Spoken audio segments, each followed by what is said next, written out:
Okay વિદ્યાર્થી મિત્રો 3.3 દાખલો જોઈ શકો છો NH3 ની વિદ્યાર્થી મિત્રો નાઇટ્રોજન વાયુનું પ્લેટિનમ સપાટી ઉપર જે વિઘટન છે એ શૂન્ય ક્રમની પ્રક્રિયા છે. દરેક વિદ્યાર્થી મિત્રોને આ તો ખબર જ છે કે આ જે પ્રક્રિયા છે એ વિઘટનની પ્રક્રિયા શૂન્ય ક્રમની પ્રક્રિયા છે, જેનો વેગ અચળાંકનો એકમ અને વિદ્યાર્થી મિત્રો પ્રક્રિયા વેગનો એકમ બધાને આવડતો હશે શૂન્ય ક્રમની પ્રક્રિયા. ઓકે, કે ની વેલ્યુ આપી છે, જોઈ શકો છો વેગ અચળાંક કે ની વેલ્યુ આપી છે 2.5 ગુણ્યા 10⁻⁴ મોલ પ્રતિ લિટર ઇન્વર્સ સેકન્ડ ઇન્વર્સ. અહીંયા જોઈ શકો છો તો N2 અને S2 નિપજ નો વેગ કેટલો થાય, પ્રક્રિયા વેગ નથી કીધો, નિપજ નો વેગ કીધો છે, પણ તો પણ વિદ્યાર્થી મિત્રો આપણે પ્રક્રિયા વેગ તો મેળવવો જ પડશે. ઓકે, વિઘટનની પ્રક્રિયાની વાત કરે તો આપણને બધાને વિદ્યાર્થી મિત્રો અહીંયા વિઘટન પ્રક્રિયા આવડતી છે.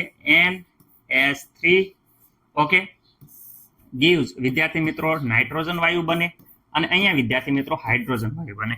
આવી રીતે લખશું તો આપણી પ્રક્રિયા ખોટી પડશે. કેમ? કારણ કે અહીંયા સહગુણક વિદ્યાર્થી મિત્રો બાકી છે, એટલે અહીંયા વિદ્યાર્થી મિત્રો 2 આવશે, N2 થઈ જાય છે, અહીંયા વિદ્યાર્થી મિત્રો 3 દુ 6, એટલે આવી રીતે આ સંતુલન થઈ જાય છે. પ્રક્રિયા તમને આવડતી હશે. ઓકે, આમાં પ્રક્રિયા વેગ લખવો હોય તો એક આ રીતે લખતા હતા, યાદ કરો, પ્રક્રિયા વેગ યાદ કરો. શું હતો પ્રક્રિયા વેગ?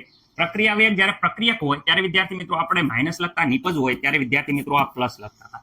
એટલે વિદ્યાર્થી મિત્રો અહીંયા સહગુણક હોય, આ સહગુણક એને 1/છેદમાં લખતા હતા, 1/2 માઇનસ. કેમ? કારણ કે પ્રક્રિયકમાં ઘટાડો થાય છે. ડી વિદ્યાર્થી મિત્રો NH3 અપોન વિદ્યાર્થી મિત્રો dt.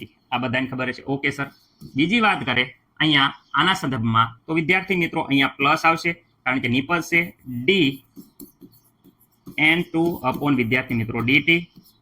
ઓકે, આની હાઇડ્રોજનના સંદર્ભમાં વાત કરે તો બધાને ખબર છે +1/3 વિદ્યાર્થી મિત્રો, કારણ કે આ સહગુણક છે 1/છેદમાં લખવાનો, અને અહીંયા DS2 અપોન વિદ્યાર્થી મિત્રો dt. મને નથી લાગતું કે કોઈને કાંઈ પ્રોબ્લેમ હોય. ઓકે, એકદમ મસ્ત મજાનું ક્લિયર રીતે બધાને આવડી ગયું હશે. હવે જો વિદ્યાર્થી મિત્રો અહીંયા શું થાય છે, એક પ્રક્રિયાના વેગનું આ પણ સૂત્ર છે, ખાસ યાદ રાખજો, કારણ કે અહીંયા પ્રક્રિયાનો વેગ ગોતવો પડશે. તો પ્રક્રિયાનો વેગ આ રીતે મળી જશે, કારણ કે કેની વેલ્યુ આપી છે.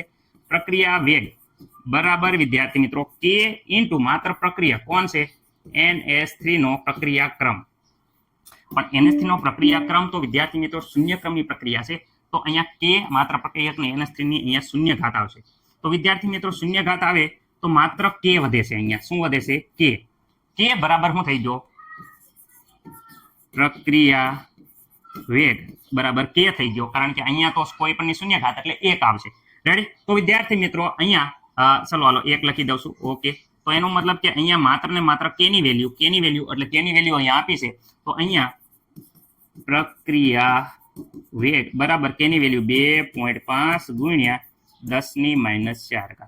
ઓકે, આમાં મને નથી લાગતું કે આ પ્રક્રિયા વેગ મળી જશે. ઓકે, એકમ વિદ્યાર્થી મિત્રો તમારે લખવો હોય તો લખી નાખો, ચલો લખી જ નાખો. મોલ પ્રતિ લિટર પ્રતિ સેકન્ડ ઇન્વર્સ.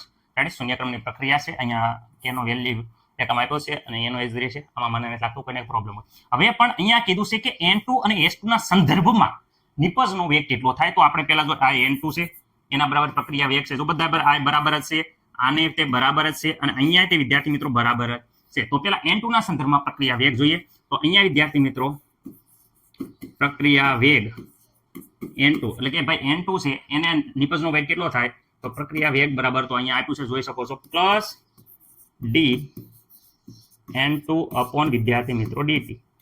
પ્રક્રિયાનો વેગ અહીંયા મેળવી દીધો. પ્રક્રિયાનો વેગ આપણે જોઈ શકો છો કેટલો આવ્યો, 2.5 ગુણ્યા 10⁻⁴ વિદ્યાર્થી મિત્રો આ આવી ગયો D N2 upon dt.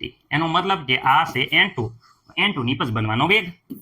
N2 red વિદ્યાર્થી મિત્રો, નિપજ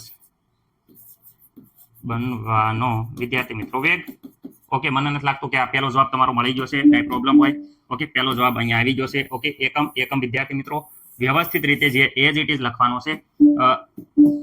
અહીંયા રહ્યો એ તે મોલ પ્રતિ સેકન્ડ ઇન્વર્સ અહીંયા અને લિટર ઇન્વર્સ. ઓકે, મોલ પ્રતિ લિટર સેકન્ડ ઇન્વર્સ. ઓકે, હવે વિદ્યાર્થી મિત્રો આનો આ પ્રક્રિયાનો વેગ આપણે હવે NH આ હાઇડ્રોજનના સંદર્ભમાં લેવાનો છે. તો અહીંયા હાઇડ્રોજનના સંદર્ભમાં છે શું છે, તો જોઈ શકો છો પ્રક્રિયા વેગ બરાબર તો વિદ્યાર્થી મિત્રો હાઇડ્રોજન +1/3 DS2 અપોન વિદ્યાર્થી મિત્રો dt. ઓકે, કાંઈ પ્રોબ્લેમ નથી. પ્રક્રિયા વેગ જો અહીંયા આપેલો છે, જોઈ શકો છો 2.5 ગુણ્યા 10 ની વિદ્યાર્થી મિત્રો -4 બરાબર. અહીંયા જોઈ શકો છો 1/3 એટલે કે 1/3 હતા, જે સામેની સાઈડમાં જશે તો આ સાઈડમાં જાય તો 3 ઉપર જઈ જશે અને 1 વિદ્યાર્થી મિત્રો છેદમાં આવી જશે. ઓકે, મને નથી લાગતું કે કોઈને કઈ પ્રોબ્લેમ હોય. ઓકે, બાકી એઝ ઇટ ઇઝ અહીંયા રહેશે પ્લસ ds2 અપોન વિદ્યાર્થી મિત્રો dt. ઓકે, સહગુણક અહીંયા રાખવાના નથી. ઓકે, એટલે સામેની સાઈડ જાય. હાલો 3 × 25 25 તેરી 75 એટલે 8.5 ગુણ્યા 10 ની -4 ઘાત. આ જવાબ આવ્યો મોલ પ્રતિ લિટર સેકન્ડ ઇનવર્સ બરાબર બરાબર પ્લસ ds2 એટલે હાઇડ્રોજન નિપજ બનવાની જે અહીંયા આપ્યું છે હાઇડ્રોજન છે એ નિપજ બનવાનો વેગ તો અહીંયા આપી દીધો છે, તો અહીંયા થઈ જાય હાઇડ્રોજન નિપજ વેગ.